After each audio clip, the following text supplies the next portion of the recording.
Hello and welcome back to another episode of NewtyGuitars. Today we're going to be looking at a Jackson Pro Series DKA8 in metallic black. So the dinky body shape is kind of a super strat style, but being an 8-string, it is not dinky at all. This is quite a chunky boy. And of course the neck is ridiculously as thick as you'd expect, and a massive headstock to allow for 8 machine heads. Okay, this is the third 8-string I've owned. I had a Jackson JS series to kind of dip my toe in the water. Great guitar, very well built. It's very similar in style to this, same headstock, body shape, bolt-on neck. Laurel fingerboards, not maple, and the body was poplar, not alder. And it also came with stock Jackson pickups rather than DiMarzio deactivators like we've got just here. Also non-locking machine heads. This guitar is from 2013, but I had it probably about 5 or 6 years now, and it's great fun to play. I don't really use it that much. It's just when I want to learn some Haken or arch spire and just kind of like push my limits. But you can use them for great effect doing very clean fancy stuff or just stupid down-tuned riffs, which is where these really excel.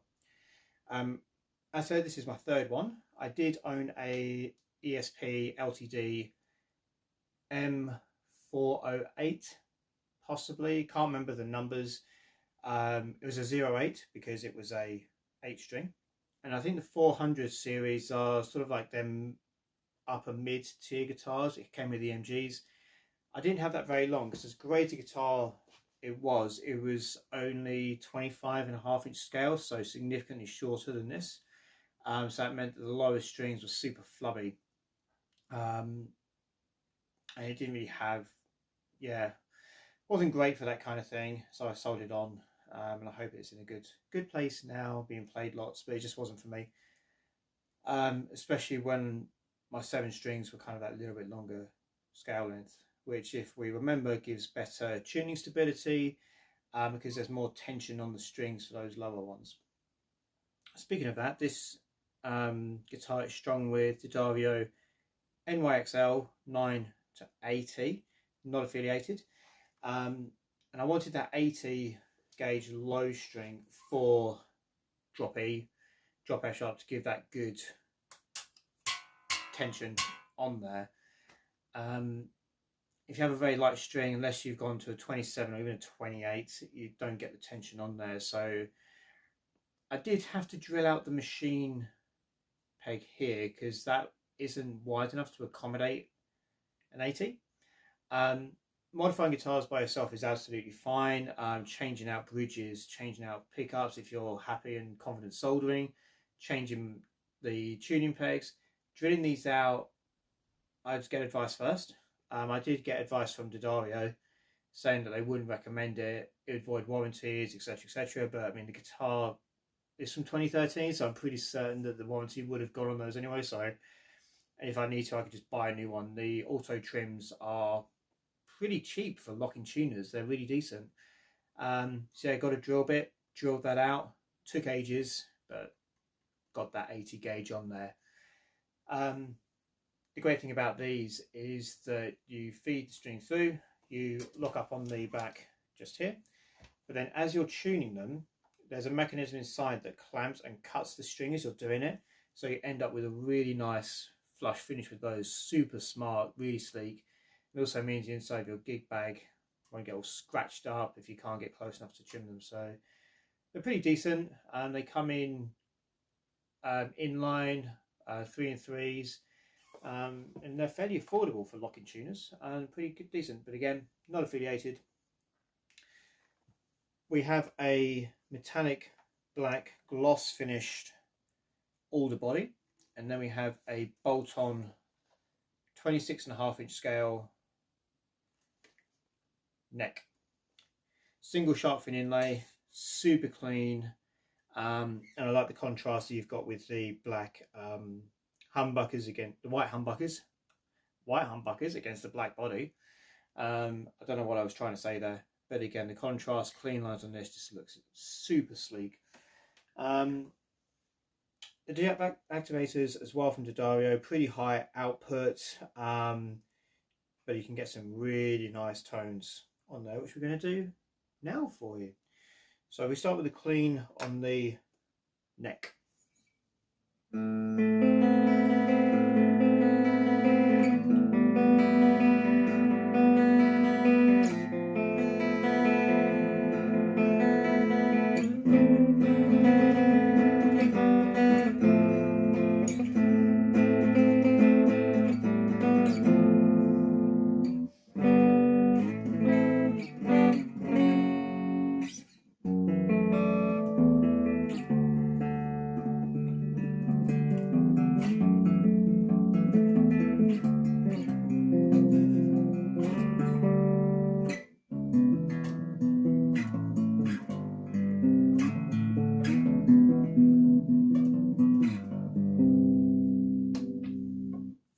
Onto the middle.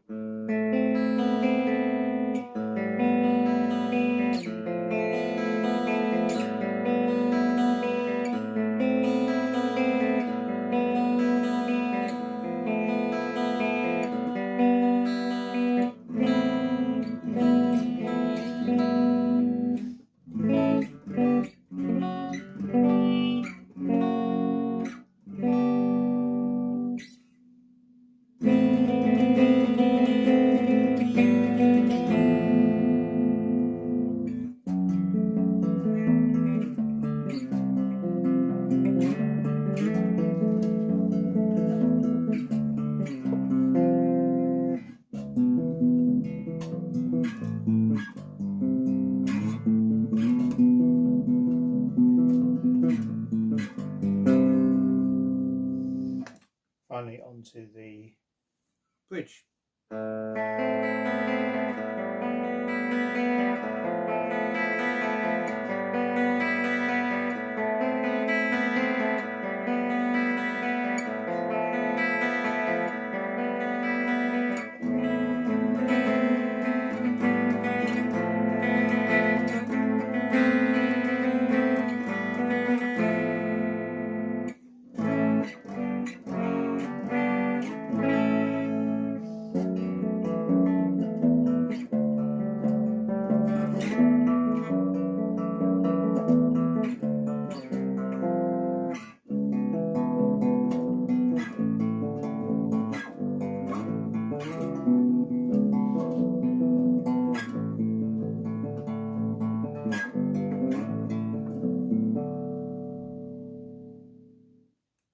So as you can hear on the cleans, treble on the, especially when playing on the bass side, is kind of a lot more articulate and clean, quite shimmery on the top strings.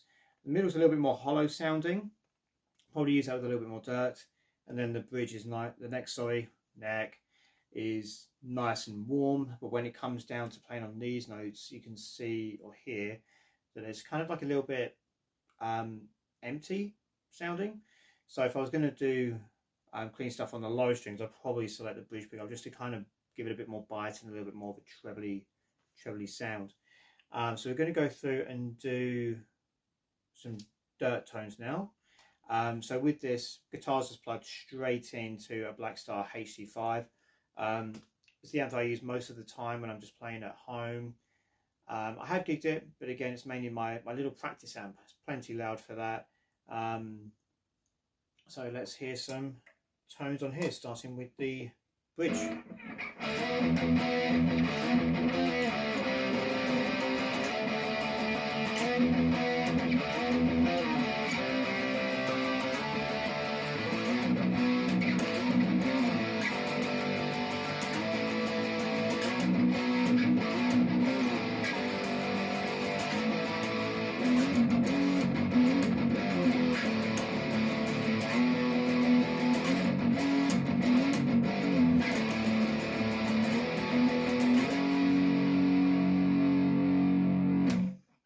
Into the middle.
now for some lead tones, starting with the neck.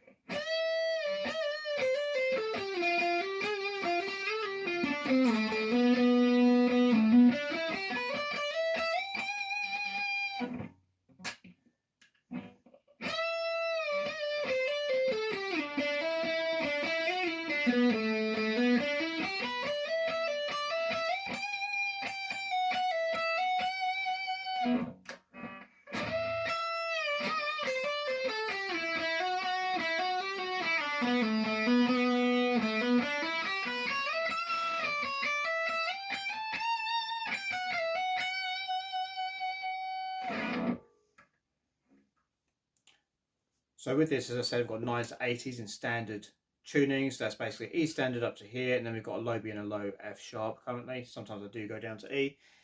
These top strings, I'm more used to 12s, 11s, sometimes 13s. So playing 9s on here, it just feels ridiculously like lightweight to me.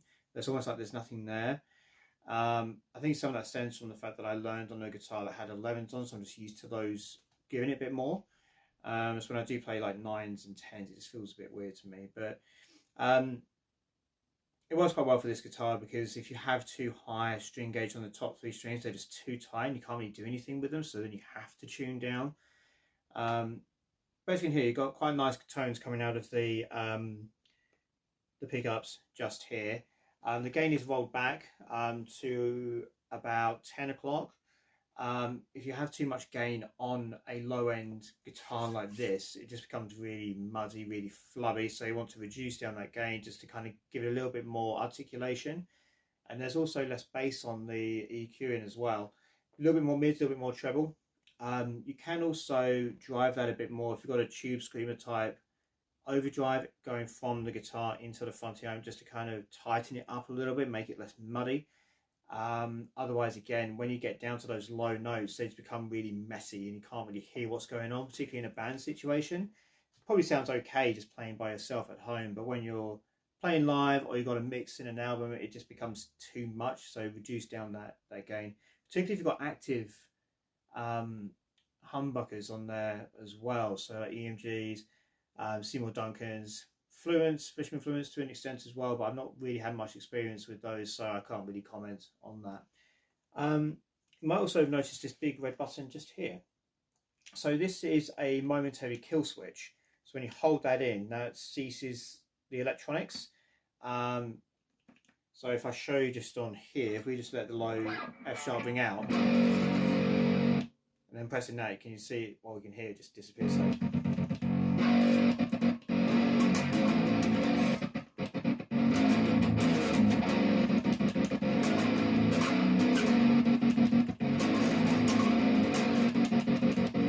So it's just stuff like that, really. I'm not too good at it because I don't really play around with it that much. But there's probably some people on the interwebs that can do all that kind of cool stuff. You probably just search it, really. Yeah, if you get a chance to play an 8-string, you're in a guitar store, you see one hanging up, give it a go. They're great good fun. But just be aware that there's going to be some adaptations that you need to make. So more strings, more noise. You have to learn how to mute differently.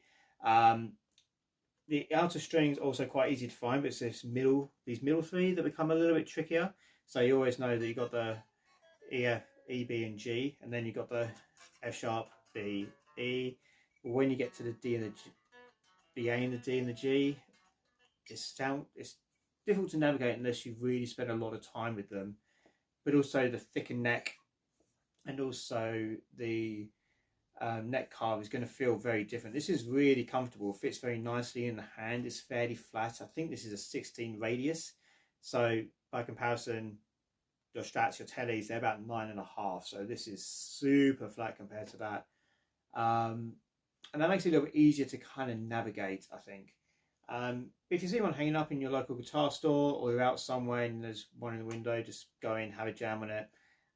It'll feel weird if you've never played an 8-string before, and you may want to transition to perhaps a baritone 6 to get used to the longer scale length, or jump to a 7 first just to kind of ease yourself in. But if you are grasping for punishment, just go in and ask to like play the Meshuggah A string, which is like 30-inch scale, and it's absolutely ridiculous guitar. But yeah, it could open new sonic possibilities for you, or you can just play stupid caveman riffs on them, because that's what these are really for. So yeah,